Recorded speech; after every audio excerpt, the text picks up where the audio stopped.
ಎಸೆದುದಾ ಶಿವ ಸಜ್ಜೆಯವು ಬೆಳಗೆಸೆದು ತೋರಿತು ಕೋಟಿ ಭಾನುಗಳ ಸಮತೇಜಗಳಿಂದ ನವರತು ನಗಳ ಕಾಂತಿಯಲಿ ಶಶಿಯ ಜೂಟನ ಸಭೆಯದೇಕಾದಶ ಸಹಸ್ರದ ಯೋಜನಳತೆಯಲ ಸಮವಟವೆಸೆದಿತ್ತು ಸಭೆ ಮಧ್ಯದಲ್ಲಿ ಸಭೆ ಮುಚ್ಚಿ.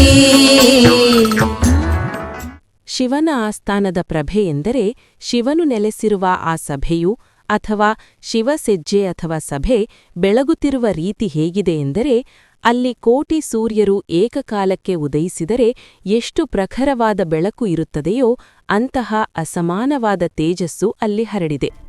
ಕೇವಲ ಬೆಳಕು ಮಾತ್ರವಲ್ಲದೆ ಅಲ್ಲಿರುವ ನವರತ್ನಗಳ ಕಾಂತಿಯು ಆ ಬೆಳಕನ್ನು ಮತ್ತಷ್ಟು ಉಜ್ವಲಗೊಳಿಸುತ್ತಿದೆ. ವಿಸ್ತಾರ ಮತ್ತು ವೈಭವ.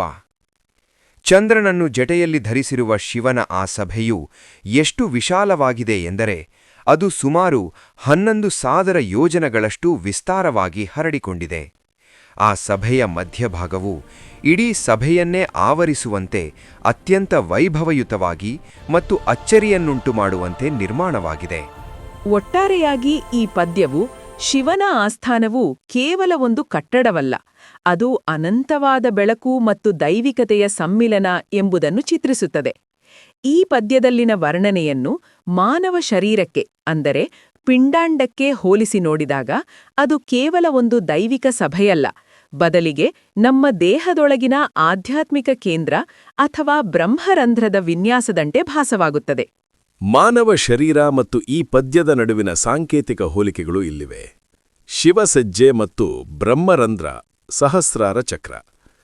ಪದ್ಯದಲ್ಲಿ ಬರುವ ಶಿವಸಜ್ಜೆ ಅಥವಾ ಶಿವನ ಸಭೆಯನ್ನು ಯೋಗಶಾಸ್ತ್ರದ ಪ್ರಕಾರ ತಲೆಯ ಮೇಲ್ಭಾಗದಲ್ಲಿರುವ ಸಹಸ್ರಾರ ಚಕ್ರಕ್ಕೆ ಹೋಲಿಸಬಹುದು.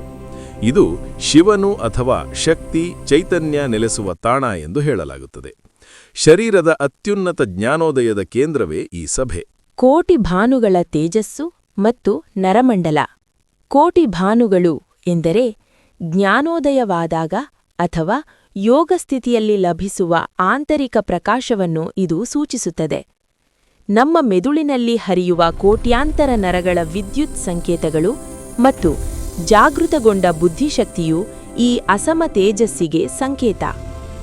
ನವರತ್ನಗಳ ಕಾಂತಿ ಎಂದರೆ ಶರೀರದ ಒಳಗೆ ಹರಿಯುವ ಸಪ್ತಧಾತುಗಳು ಅಥವಾ ಷಟ್ಚಕ್ರಗಳ ಸಮತೋಲನವು ರತ್ನಗಳಂತೆ ದೇಹಕ್ಕೆ ಕಾಂತಿಯನ್ನು ನೀಡುತ್ತದೆ.